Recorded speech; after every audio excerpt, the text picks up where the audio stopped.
Hello, everyone. Welcome to Genealogy Adventures. I'm Brian Sheffy. And I'm Danya Williams. Hello on this very cold but yet beautiful Sunday. As always, thank you so much for spending this hour with us. And I'm just going to get into it because this is going to be a really interesting and really amazing show. Again, Donnie and I appreciate that over the last couple episodes we've delved into some pretty emotional things. So this is kind of something a little bit more uplifting and a different aspect of women's history that I hope that everyone's going to find really fascinating. So, without further ado, we're here to talk about a book that was written about a woman called Lucille Shazier, otherwise known as Mother Shazier to her religious community. And she's 108 years old. You heard it, she's 108. She was born to 109. 109, thank you, corrected in real time. She's 109. She was born to a sharecropper in Worth County, Georgia in 1913. Her mother died when she was a toddler. Her surrogate mother was an amazing, loving aunt, a woman who just so happens also to have raised her father, whose name is Jake. So her childhood on the farm was very busy with farm work and household chores, as you can imagine. After her marriage to Eddie C. Shazier, she became the owner and operator of Eddie's Barbecue Stand. And it turns out Lucille was something of a domestic and international traveler. And again, I'd love to find out more about that too. And we are joined today, and unfortunately, Mother Shazier is feeling a little under the weather today. We're hoping she may join us at some point in the broadcast, but otherwise, we are here with the amazing author, Mary Beal. She's an author, family administrator, and home care consultant. She's trusted in her expertise in paralegal services, caregiving, and what's called natural wellness. You think about that kind of whole body, holistic approach to medicine. From reviewing legal documents to researching family history, Mary is a single-stop shop for the supportive services that help families to stress less and focus on what matters, each other. She is a trusted advisor to families across the country. Everything Mary does comes back to family. Through her vital work, she's an ever-present reminder of what legacy truly is, the three L's: lineage, longevity, and love. Welcome to the show, Mary. Thank you so very much. Well, we're just so happy to have you on to talk about this amazing book and this remarkable woman, Mother Shazier, and her history.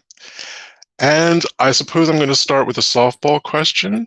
We know a little bit about it, but the audience doesn't. What actually brought you to this story, to Mother Shazier's history? Well, Mother Shazier, as we call her here, and some people pronounce it Shazier, but we call her Shazer. She is a friend of my mother. And so one day I went to visit her, and sitting on her front porch, we got into a conversation. And she wanted to know some of the people that we knew in common. And so she mentioned one person, and she said, "Do you know her? Her name is also Lucille." She said, "Do you know Lucille Dixon?" I said, "Of course I know. That's Aunt Han." I referred to her by her nickname, which was my mother's best friend.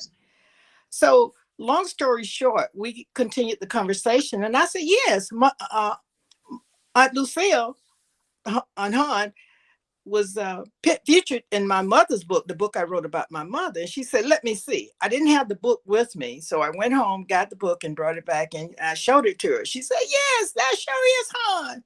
So that's how we got started. And as she flipped through the book, I said, "Mother, would you like for me to write a book about you?" She said, "What would you say?" I say, "A lot." So that's how I got started. So is she still living in Worth County, Georgia, or has she moved away from that community? She moved away from Worth County as a child to live with her aunt who lived here in Cordele, Georgia. And that's where she's currently living. Mm-hmm. Yeah, but And, she moved away to Florida for several years, about 20, 30 years. And she came back to take care of a family member. and I guess as soon as I hear the words farming, farm community, Georgia, are we talking about kind of her formative years were spent in a very rural kind of part of Georgia? That is correct. Yes. And is it kind of fair to say that most people in that county are related to each other? Well, her life changed. Where she was born, she didn't live there long. Her Hmm. father remarried, and she moved to another town called Osceola, Georgia. So she spent her early childhood between Cordial, Georgia, and Osceola, Georgia, which is about 45 miles apart from each other. Hmm. And I guess what was it like interviewing with a centenarian about their life history? I mean, that's just something that doesn't happen to all of us all the time. Well, I feel like I was blessed because my mother, who was a centenarian, she died at 101. And she had told us growing up that her great grandmother, Rachel Fields, lived to be at least 112 because she said when she turned 12 years old, Grandma Rachel was 112. So there was longevity in my maternal side. And my mother had one aunt to live past 100, and she had one sister who was 99 and a half, and several other family members to become centenarians. And again, when we were in the green room, you dropped a little bomb on us saying that Mother Shazier actually had a 90-year-old son. That is correct. That is correct. She has only one Oh, child, and man. he's 90 years old. That So, is amazing. That is just absolutely amazing to be able to your own mom to live to be that long, her grandmother to live to, I mean, how does that make you feel? Do you feel like you're going to live to be that long? I really don't know, but I can say, and I'm proud to say that last year I turned 75. So, and I don't, I don't feel it, but I don't know. But I'm thankful for every day. Amen. so I'm just trying to think of the polite way of asking the next question. So how many levels of great grandchildren does she have? I don't know if we can count. So more than a few. We did just a short genealogy. We didn't go to the whole list because you leave somebody out and they'll get upset. Hmm. So I had that experience with my own family. I tried to do a chart and someone got left off the chart, and I don't think I've lived it down, and it's been since 2015. So I'm still trying to politically correct to get a chart done. But I'm thinking that, that's so amazing for her family. I was blessed to have at least two of my great grandmothers until I was a teenager to learn something about their families and their family history. So, hopefully her stories and her knowledge and her family history is being handed down all of those generations. Yes, we trying to do that, and since she only has one child, and he is 90, I'm trying to work with her grandchildren for them to pick up where I started with this and expand on that. And I guess there's a kind of common belief, I guess kind of all around the world, that an easy life translates into a long life. And while Mother Shazier had the normal ups and downs that anyone has, again, she was born to a sharecropper. She, as a young kid was working on a farm. So that aspect, parts of that's a hard life. Um, what does she attribute to her being 109? I think the love of family, or her spirituality, her her love of people. She is a very loving person, and so I think that has aided her. That if you had a one-on-one conversation with her, you can discern that much, Hmm. that she doesn't meet strangers. She's a very has a very strong voice. That's the reason I wanted her to be on, so you can see for yourself how strong um, she still is. And again, the flavor that I was getting through the book was that in a way she had two families. She has, because she's still very much with us, she has two families. One very much her biological family, and then the other one was her family well, I guess what I would call her family of faith. Yes, she does. And she has most, I shouldn't say most, a large number of her acquaintances now are children of her friends, and they rally around her. So yes, and many of them was not of the same church or the same faith, but they rally around her. So I have a question. I mean, I guess my question is coming because me being Brian and I being genealogists, I never got the opportunity. We're like totally different. He was able to get to know great grandparents. I never got to know any grandparents. So to be able to have someone like that is so amazing to me. How does a person not sit at her feet every day and like bug her about information? You know, there, I should say, I know several of her grandkids, and I know they have constant contact, and some of her great grands I've gotten to meet, and they have constant contact, but they no longer live here, or some of them never lived here in this town. But she goes and visits them, and they rally around her. I remember when I drove her to Atlanta in November, there were three of her great grandsons there waiting to get her out of the car to make sure they assisted her in, and you could see the love of the kids, and they was glad to have. They call her Big Mom. They was glad to see Big Mom. Okay. So I'm sitting here thinking, Donia has written a family history book. I've written 2 books about how to do genealogy. And I'm thinking if I had to write about someone who was 109 years old, who had 109 years worth of history, Hmm. I mean, how did you decide what was going to go in the book? What may have been like a nice story to put in the book, but there just wasn't. I mean, how did you make those kind of decisions? Uh, those decisions came about through a process of interaction with Mother Shazer. She has a front porch that's screened in, and sitting there talking to her, she will mention certain things or certain places. And so that's how I got to write about them. And see, she's very civic minded. She would vote in every election. So when we would be traveling to the voting polls, she'll say, "Well, we used to vote over here," and she would say, "The colored people had to go here to vote." So that's how I got a lot of information just listening to her. Wow. See, And I know you just dropped a bomb just in itself just by saying, and the colored people would go over here. Because she when you think about her age, she's gone through us being Negroes, being colored people, being Black, being African American. Like she's gone through all of these different names for us. Yes. I don't know about anybody that's watching us right now, but I literally have chills just by saying that. because again, when we were in the green room, and I'm going to say it exactly how I said it, so you can keep it real and keep it real on me. I mean, I really want to invite people to contextualize what 109 years is. Yes. When she was born, I said she grew, she would have grown up with a horse and cart, and you said A mule and a wagon. there we go, because you kept me real on that one. Yes.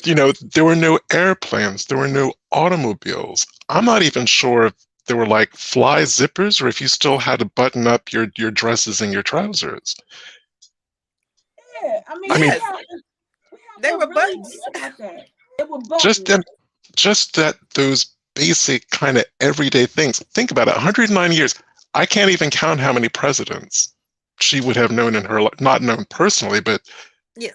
known their names in her Yes. lifetime. She would have known enslaved people, like immediately, who were still alive, still in the community that she was born and raised in, but no matter where she was living in Georgia. So again, for people who keep saying, "Oh, slavery was like a gazillion years ago," get over it. You're talking about a woman who's still alive who knew people who were enslaved. Mhm. Oh, yes.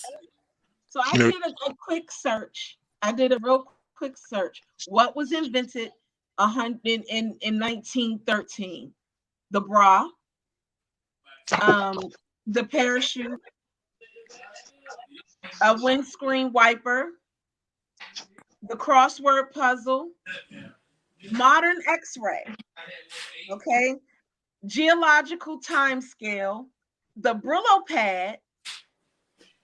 So cars were invented, stainless steel, and that's it.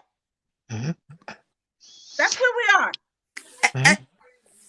Danya, I would like to comment, but and Yeah. that's one of the things I tried to show in the book. Some of the things that have been invented during her lifetime, over the decades. So I tried to show a little of that in the book also. Okay. And That's just again thinking about the progression in the medical field. I mean, I know that they weren't doing leeches back then, but they had just kind of stopped in the 1800s. Just to see the real development in medical technology. Deborah Singleton, I'm going to build on what Deborah Singleton just said. So Deborah said she got to see the first Black president. Well, to put that into context, she grew up through Reconstruction. Oh, that would have been amazing to be able to ask her about the whole. Oh no, that was was Reconstruction still going on? Oh, she would have been born She, just after it ended. right. But her Jim Crow. She Right. was Jim Should have been Crow. Jim she Crow. was Jim Crow, but her Yeah. father would have remembered Reconstruction. So to go Right. from that whole period into Jim Crow, into the civil rights movement, just all she saw it all. She just saw Yeah. it all. Yeah. Yes. She saw a lot. Yes, she Yeah. did. And she remembers a lot.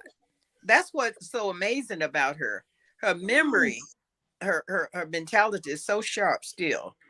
And to give you an example, I we decided to take a trip to her adopted hometown of Osceola, Georgia. And she said about the church where she attended there. She said it's about 4 miles out of town. So I didn't know which direction to go. So we stopped and we asked a local person and they told us. And I decided to use the odometer to measure it. Guess what? It was 4.1 miles from town. She knew it. She knew it. At that time, she was 107 or 108. But that's how sharp her memory was. But the thing that I really I want to point out because Yolanda Robinson said per the 1880 census we were Black. Yes, you're absolutely right. We were Black per the 1880 census. But even though the census was calling us Black, they were still using the term Negro. The term And, Negro was still being used and on the even in outside. 1880, they were still using the word colored. Exactly. Colored was still being placed on the death records. So Mhm. certain things were still being used. She even used colored. Yes. She said the colored people went to vote over here. So these were the things that were still being used, even though legally there were certain terms that was being, that was brought up, that was being done. So she was around when all of those terms were being placed into the cycle. So I guess, like, what were some of the stories that you placed in the book that you felt gave like this whole big wow factor that you Well, felt like should have been in a book? one of the things is that the big wow factor for me was that we've heard about lynching, and I had gone to the memorial over in Montgomery during this time, and I saw the number of lynchings around the state, and then I happened to ask her one day, did she ever witness one? And she actually saw one. Oh my God. Mm. You know, and she said it was something she would never forget. Oh my God. Did she So is talk that to you about it? yeah, I was going to say, is that something that a family member took her to? How did that happen? Well, I guess people gathered after the incident, and he was still hanging from the tree. And I guess there were groups of families who gathered, and they didn't leave the children alone because it was in the vicinity. I guess I didn't get into the nitty gritty detail, but that's what I gathered from her, and that she was able to see the body hanging from the tree, and that the person actually spoke before he was hung. And that's in the book. It's in the book. It says what the person said. So I'm not going to give everything away. There's get the book and read the book for see some of the comments. Yeah. Hmm. That's got to be God. So, well, again, I'm going to build a little bit on a question from an audience member, Tony Grant. So, how many siblings did she have, and were they all as long-lived as her? Well, no, she's the longest living, and she's the last one. There were three sets of children. When I say three sets, her father was married three times. His first wife, there were two children, and that mother died. And she knew one of them. She didn't know the sister who was born to that first marriage because the deceased mother family took them and they just never interacted, from what I gathered. Then the next wife was the wife, Lula, who gave birth to Lucille and her sister, Carrie. Then Jake remarried again, and I think there were six or seven kids born to the last wife. And even with all of them, Mother Shazier is the only living one. And in the book, there's a little diagram to show this in the back of the book to try and show the family connections there. Wow. So I just did a quick search, and out of the 53 presidents, is it 53, 54 presidents of the United States? She 46, isn't it? 46. I Yeah. said, oh, I'm thinking of states. Okay, y'all, don't charge my heart. I got a lot of stuff going on. So, out of the 40 plus presidents, she's been around 18 of them. Yes. Because the first one that she was around was Woodrow Wilson. Okay. And after that, it was Harding, Coolidge, who was president twice, Hoover, and then Roosevelt, who was president three times, Truman twice, Eisenhower, Kennedy, Johnson twice, Nixon twice, Ford, Carter, Reagan, Bush, Clinton, Bush Jr., and Obama, Trump, and now Biden. Yes. So it's amazing. She's witnessed so much just in that time period. So And again, just I go just ahead, want to Brian. remind you that women didn't have the right to vote when she was born. I was getting ready. That's exactly what I was getting ready to talk about. Voting. Yes. She Yeah. remembers. She remembers. And it's stated in the book. She remembers when she first voted and who assisted her in registering to vote. Mm. and again, I would have loved to hear her if she was aware of them or if her father even spoke about it, his experiences with voting. I'm not sure. We didn't talk a lot about that. Okay. But of course I should have realized that. Again, it was just the way that you said it was just so casually stated. The colored folk go vote over there. Obviously the white folk vote over here, the colored folk go over there. And to even hear firsthand about some of the, well, I don't know if that part of Georgia did the same thing, but whether there was like poll taxes, did people have to read and verbally comprehend text that they were given? All those kind of voting tests that Black people had to do. How many jelly beans were there in a jar, to see if her voting precinct did any of that kind of stuff? I'm not sure about that. I knew in some counties there were poll taxes, and but I'm not sure. I have not researched that specifically for Chris County. Mm-hmm. And again, sitting here thinking, she didn't have to take like any litmus tests or anything like that. We didn't discuss that, and I don't believe so at the time that she started voting. But I don't recall that right offhand. Okay.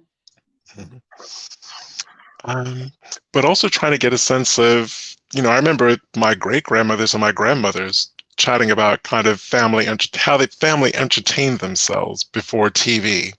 And again, they were all really poor, so they couldn't even afford a transistor radio. So, in my family, there's lots of singing and reading from books and all those kind of things, and a lot of music, to find out kind of how her family entertained themselves. She talks about that, that they visited with one another, and then they did a lot of um, talking about religious or spiritual matters, and that's one of the things I know. And then later on, radio came about, and they listened to a lot of radio. They huddled around the radio, and there was only one radio in the house, and there were, TV was something way hadn't even been invented, so you didn't have TV, Mm. you know. Yes, Wow. what my great grandmothers both loved calling the devil's box. Mhm. They Wow. had they had very strong views about TV.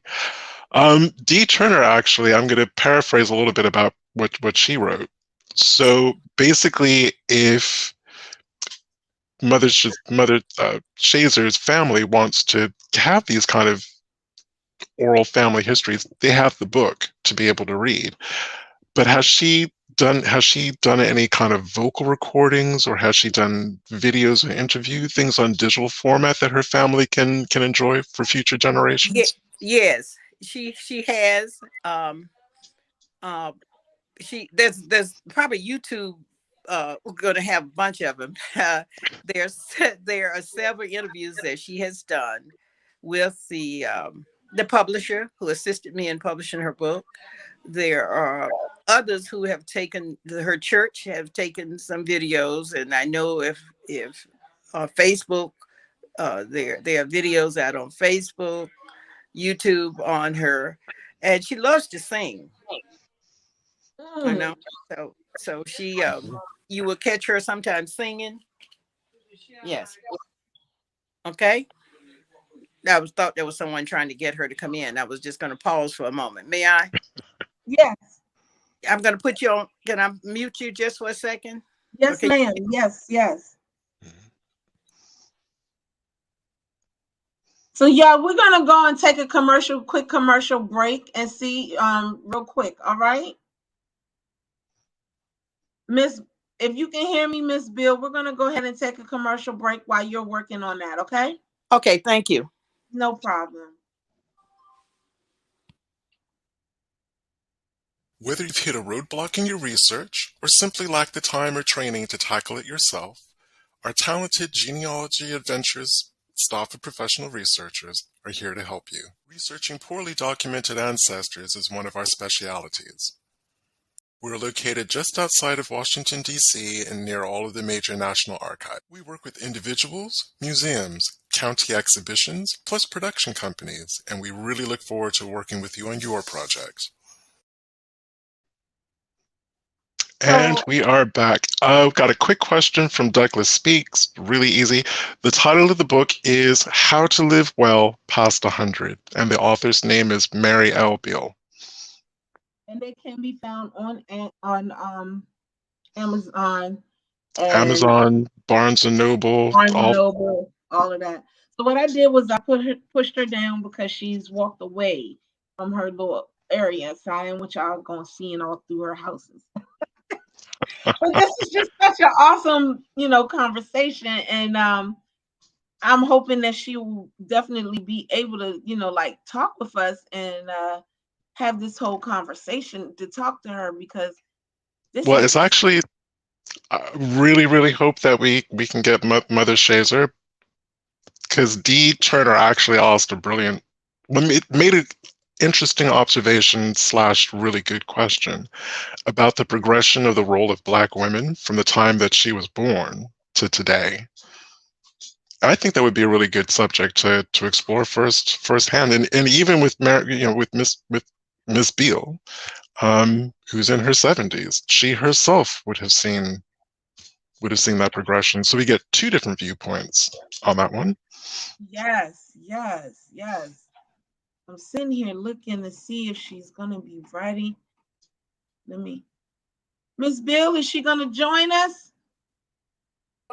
She's on the way. Just bear with us a moment. She moves slow, but she's moving on her own. So Okay, so what I'm gonna do is I'm gonna drop you down into our green area so that people won't see you all up through your house. Okay. okay, thank you. All right.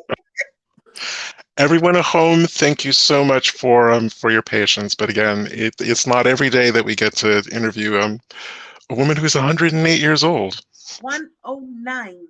109. Sorry, I keep shaving a She year just off her. turned 109 last month, guys. So it's just so exciting to be able to, I guess I feel the way that I feel because we have Moses. Moses lived to be 115, or in one article it says 116.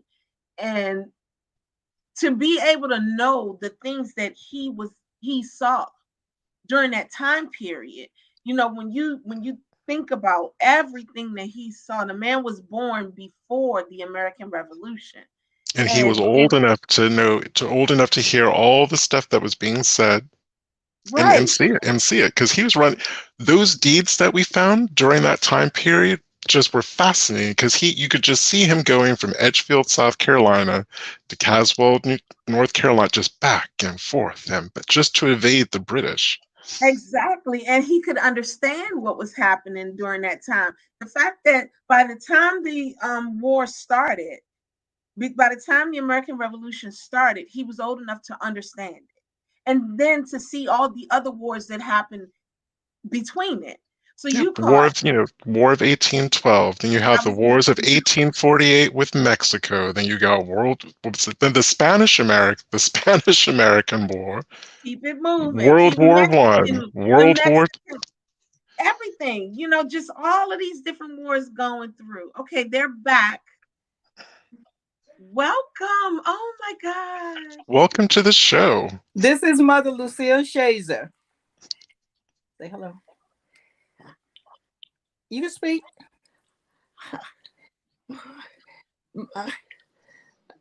She wants you to know that I'm 109 years old, a teenager. You are. That's what I call all of my old folks, but I tell them I'm a teenager because I ain't but 109. when you're that age, you can claim whatever you want to claim. This is true. No one is going to take your flowers. Not a one. Matter of fact, we're here to give them to you today. Oh, you see, she has a sense of humor. Yes, she does. Yes, she does. I love it. I love it. Well, our audience are continually sending you blessings, and again, thank you so much for being able to join us. Yeah, she's having a little bit of hard time hearing. I'm gonna see if I can turn the volume up a little bit so that she can hear you better. Cause I don't hear like old folks. I hear like young folks. So, Mary, why don't you tell her to just talk and share a story? Okay, she said just talk and share a story about your growing up, your lifehood. I was happy little. Oh, I want to say happy woman because I told you I'm young now. So that was my older days. When I was back then 16 and all like that. That was my old days. But now I'm in my teenager and I can have any fun I want to have with y'all children.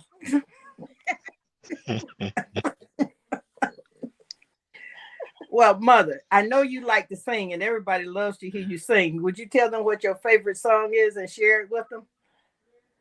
Well, I, what people think is my favorite song. I sang that song. If anybody asks you who I am, tell them I'm a child of God. And I can sing a little bit of it for you if you want to hear this teenagers sing a little bit. Oh, we'd love to. Yes. What You say they would love to. Go ahead. Yeah, anybody asks you who I am, hey, who I am, hey, who I am, hey, anybody asks you who I am, could you tell my a child of God? Oh, amazing grace, how sweet the sound that saved a wretch like me. Church, I once was lost, but now I was blind, but now I see. So if anybody asks you who I am, hey, who I am, hey, who I am, hey, anybody asks you who I am, could you tell them a child of God? You know, I came to Jesus once when I was lost. I was wearing wounds and I was sad, but I found in here a resting place that He had made me glad. So if anybody asks me who I am, hey, who I am, hey, who I am, hey, anybody asks you who I am, could you tell me a child of God? Yay! I don't know about y'all, but I'm excited. What they They- Yes. okay. Now you see how that strong that voice is. Oh, yes, ma'am. Yeah. Well, Mother Shazer, anything else you would like for them to know about you? Well, you know, I done lived up to you got 109 years old. But you've seen a lot during those 109 years. Yeah, I've seen a lot at 109 years, but I don't know whether I can tell it in a way that they would understand or get some joy out of it, because I I can say when I was young, I had young friends, and sometimes uh, they would go one way and I'd go another. In a way of they treat me like they want to treat me and walk off from me or do something to me that I dislike, or I might do something to them that they dislike. So that was my young life. I guess you might say I was a devil in some ways. In some ways, I guess I was a devil. Devil, but the Lord brought me. I have a question if you don't mind, and it's actually partially inspired by what Mother just sang. Yeah, question. Um, as a people, African Americans have had to make our own joy in this country.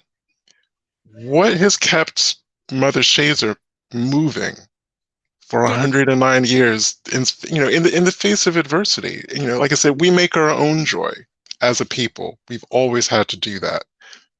I'm going to I, have to repeat your question for her. She didn't mhm. fully hear it all. She said, as an African American people, we have suffered a lot and have to make our own joy, I think, in this world. So what do you have to say to that?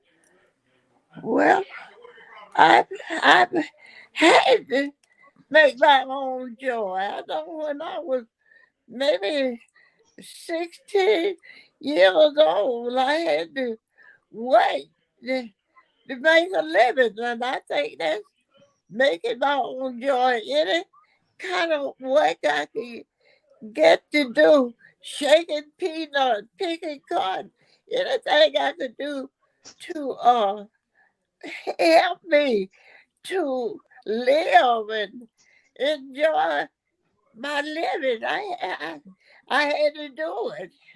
So those are those are the things that I was into when I was young and coming up and trying to live through this life.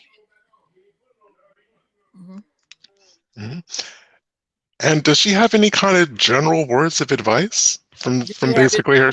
words of advice to the younger generations? Mm, This other generation, they should be very appreciate to life now according to what mine was, because uh so many things that I had to do to try to live. They don't have to do it. I was young and I used to have to go in the woods and try to cut wood for me to have a fire at night. Young people don't have things like that to do. I would drag green trees back to my house, maybe a block or two. 'Cause I stayed on 6th Avenue, and I go down there to see the creek, that place, and cut some green pies or whatever I could to get for heat for myself. So, in a way, I could get to do. Somebody want me to sweep the yard, or wash clothes, or that was my living. That and the young people don't have that to go through with today. So I'm getting a sense her hands were never idle. Never, She said your never. hands were never idle. That, I said, You were never idle. You had work to do all the time. yeah, I had to work. I, if I was out, I wouldn't have had nowhere to sleep. I wouldn't have had nothing to eat. So I went out. Did you understand what she said? She said if she was idle, she wouldn't have had a place to sleep or nothing to eat. Yes, yes. So Yes. I wanted to ask like one quick question, Ms. Beal. Could you ask her if she had to take the litmus test for voting? Oh, When you first voted, did you have to take any test to vote, to cast your vote? when when I first, no, I didn't have to take. I had a friend, uh, was almost much older than me, and she had voted, and she the one carried me and showed me how to vote. And that was on 8th Avenue. There one of them old buildings. What uh, nothing in them now. Come, the old buildings is down below the railroad coming by. Whoa, well, was on 8th Avenue. Mm-hmm. Wow. Okay. And did her dad ask her? Did her parents ever like share anything? Does she remember any story? Was there any stories that like really stuck out with her? Was there any story that was passed down from your Yeah. father, your stepmother that stuck out with you? Any stories that your daddy told you?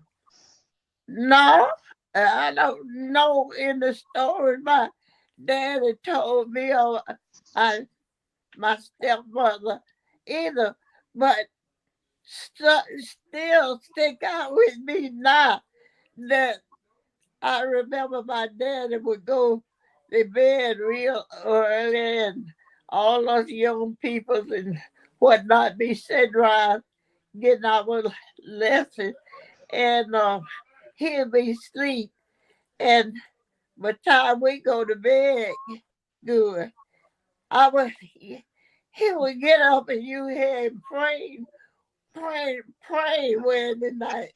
And that still go with me. And still stuck out with me to have my daddy calling on the Lord like he did late in the night, but he'll wait till all us go to bed. I really think we'd be asleep. But I'd be in there crying and rejoicing. I didn't know I was rejoicing, but I know I was crying. But Wow. as I got up, I know that's what it was. My little heart was rejoicing over the spirit that was having him, having him pray like he was. Wow. And does Mother Lucille remember much about when her father was a sharecropper? And if she does, can she just talk a little bit about what that was like for him? Do you remember when Mr. Jake was a sharecropper, what it was like for him? The harvesting of the, Oh, he always had a sharecropper, and he always, I guess, did real good. We wouldn't, I don't think he'd be in debt or nothing. And he always would raise our cane, and we made soy out of the cane. He always had that sweet potato.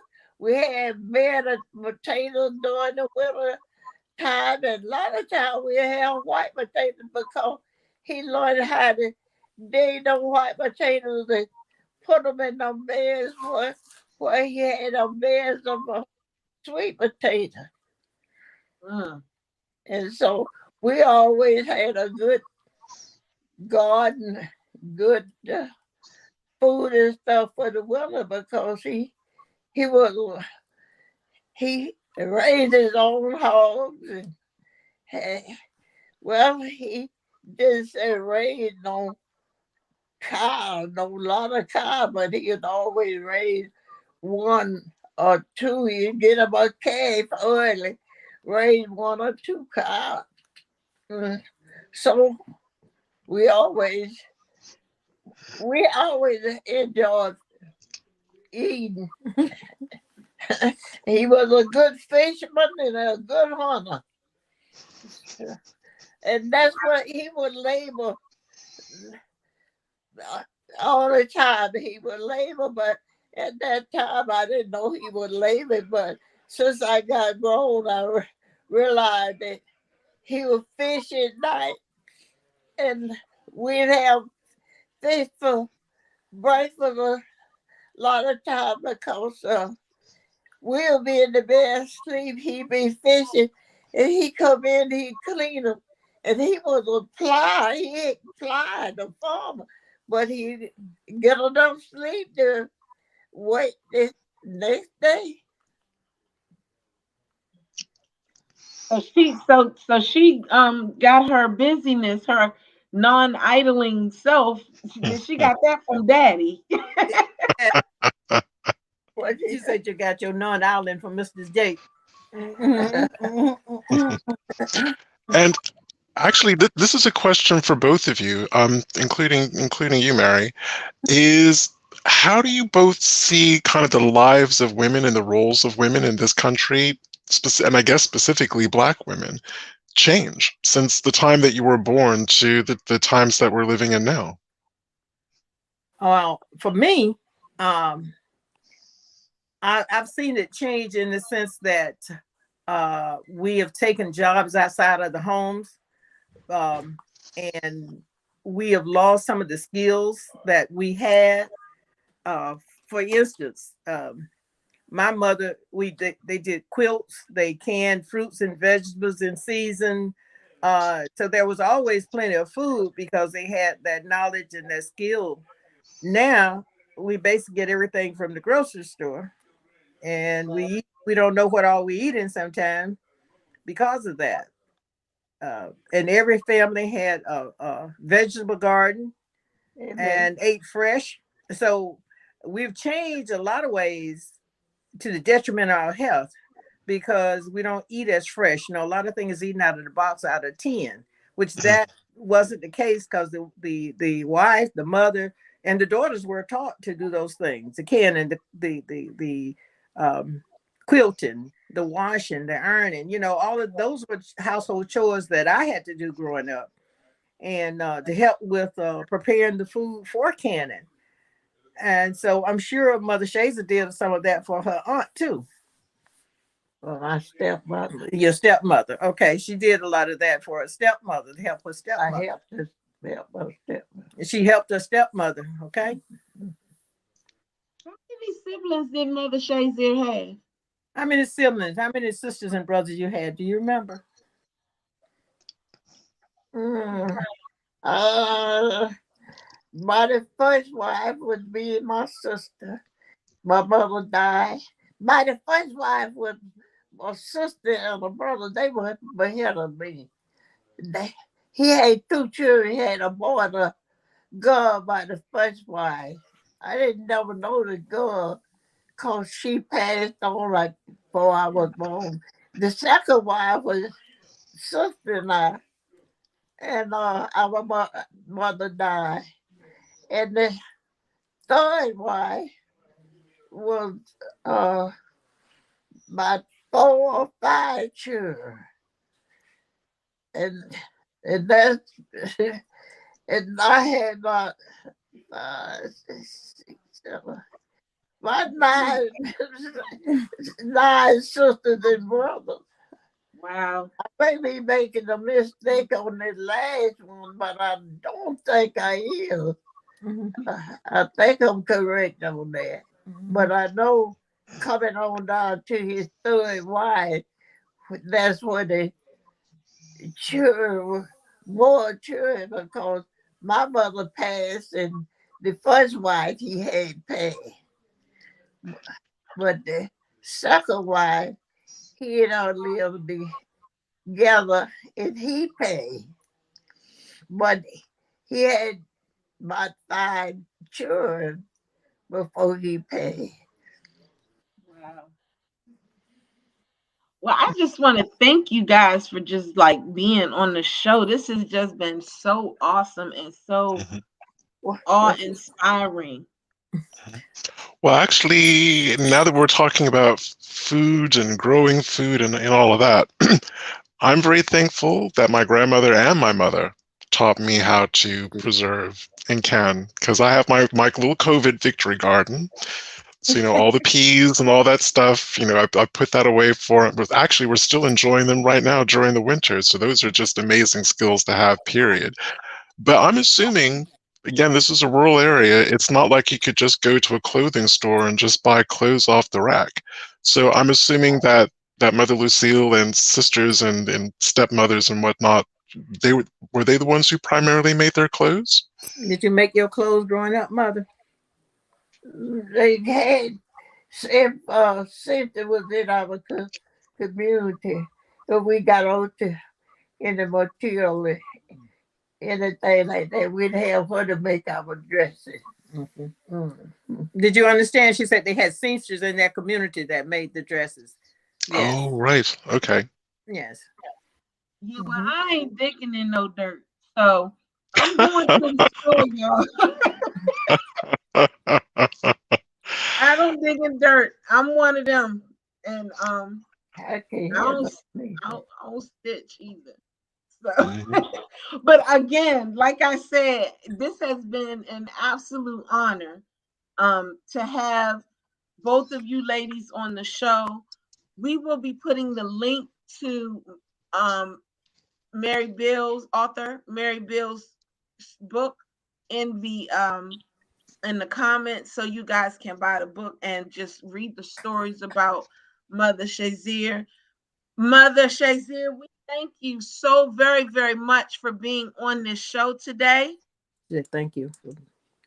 She's thanking you for being on the show. Oh, well, you're welcome. Thank Thank you. you for want to talk with me. Yes, it's awesome. If I was there, I'd be sitting at your feet. She said if she was here, she'd be sitting at your feet. Huh? She said if she was here, she would be sitting at your feet. Oh, bless your heart. Mm.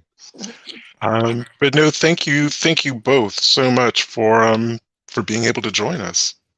We both thank you for having us and to talk about Mother Lucille Shazier's book, How to Live Well Past 100 Years, because she is still living well. As you can see, you can't see her, but this girl has gotten up, been to church, looking sharp. You see how sharp she looks? She's a sharp dresser. I'm trying to give you a better view of her there. I see her. We see her. I saw her. I just didn't want everybody looking into your house. So Yes. I shut everybody down. Yes. But again, the thing that I love besides the, just the little glimpses into a bygone age is just her joy and her positivity. And it's just amazing. It really, really is. It It is really inspiring, very inspiring. It really is. She's awesome, and I thank you so much again for sharing this living history, Women's History Month, because that's what this is. This was living history that we just witnessed, and there's so many people on our show today that stated that that they were witnessing living history and that they were honored to do so. It So is an thank you. honor to be in her presence. Yes, it is. It really, really is. So next week, guys, we're gonna learn about another centenarian who has she's passed though. Her name was Olivia Hooker, and she was actually the first African American woman with the Coast Guard. Mhm. So get ready because we are still honoring women in history for this March History Month 2022. So as always, hope that, you guys were spared the snowmageddon wherever you were this past weekend, because we had some pretty interesting weather. As always, thank you so much for spending this hour with us on Sunday. You will see us right here, 4 p.m. Eastern Standard Time next Sunday. Yes. Thank you, thank you, thank you. Thank you again, Mother. Thank you again, Ms. Beal. I'm Danya. I'm Brian, and enjoy the rest of your day. Well, Yes, thank you you guys. both. All right. You guys have a great, great day. All Bye. right. Bye.